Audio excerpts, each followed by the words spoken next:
Hi everyone. This is your announcement for October 15th for History 202. So we are starting week 10 in our semester and it really feels like fall now. I've got sweaters and had to get all the winter clothes out of the closet or into the closet yesterday over the weekend. Okay, so we continue working in Module 4.1, which is our critical mission atomic bomb. Imagine it's 1945 and you are an advisor to President Harry Truman, and he's asked you for a recommendation as to whether or not he should use the atomic bomb. So this is a fairly major project in our class. It's a mini paper, but this is a paper. It's a formal paper that I hope you've begun working on. So last week I recommended that you go through all of the sources that I have assigned. And it's really critical that you read through, and this is something I've noticed one or two students have had a little trouble not being able to see things or whatever, just general confusion. It is important to work in the modules part of our class, okay? So a real temptation that people have, especially when you start getting in a hurry, is you open up Canvas and you just start clicking on the assignments that are due on the side. And that is just the worst way to go through an online class. Because you'll notice that most of us faculty, professors who do online classes, we work in modules.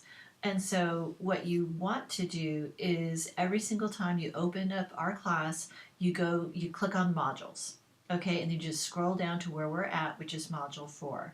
And you're going to want to go through every single page in order of that module. I've built it to be looked at in that way, and it will make the most sense to you if you take the time to do that.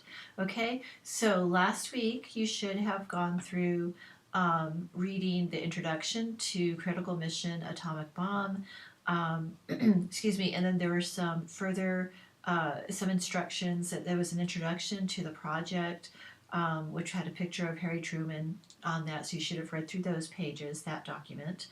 And then the documents, the primary source documents, I have them there in zipped version and in unzipped versions. Okay, so by now you should have looked through, you should have read all of those. Okay, and then there's a website called Milestones 1945 to 1952 Atomic Diplomacy. You should also have read through that. Okay, and of course you completed the discussion for last week. So now you are on Instructions, Module 4.1 mini paper, and that's where we are going to pick it up this week. Okay, so there are 3 pages of instructions. The first page is an introduction to the instructions, and it's President Truman's memo to you, asking you to write him a memo about what he should do. Okay, so this is important. Read that. And then the second page of the instructions has the actual requirements for the content of your paper. All right, so read through this carefully. All right, now one thing that students tend to do when they write papers is they don't answer the question. And I know that sounds really basic, but it happens.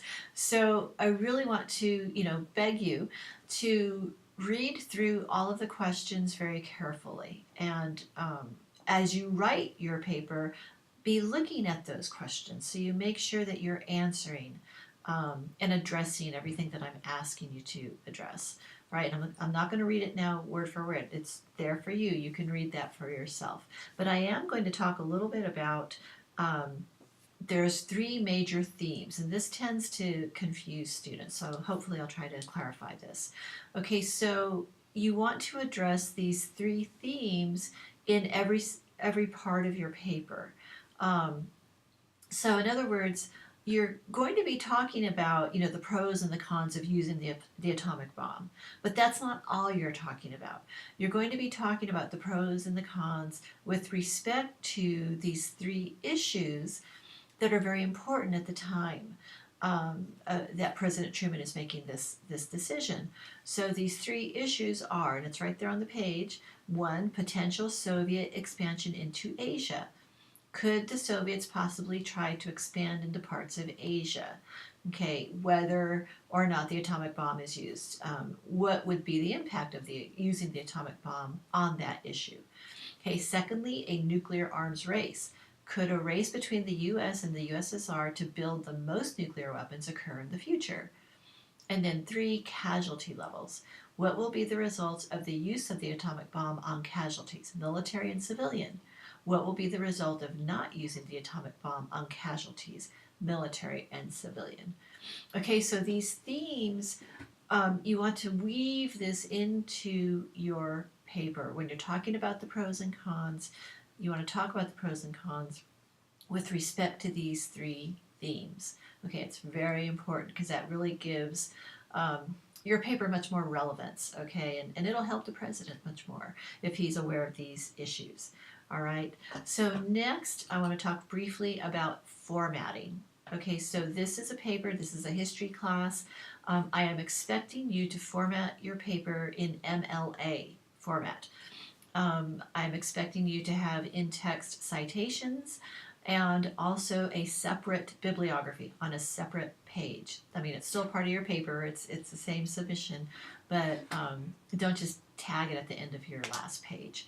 Okay, so this is very important. If you don't know what MLA is or this is new to you, I highly recommend that you consult the internet and really you can look at the Academic Support Center website. You can even talk with a tutor, a writing tutor, and they can help you with this.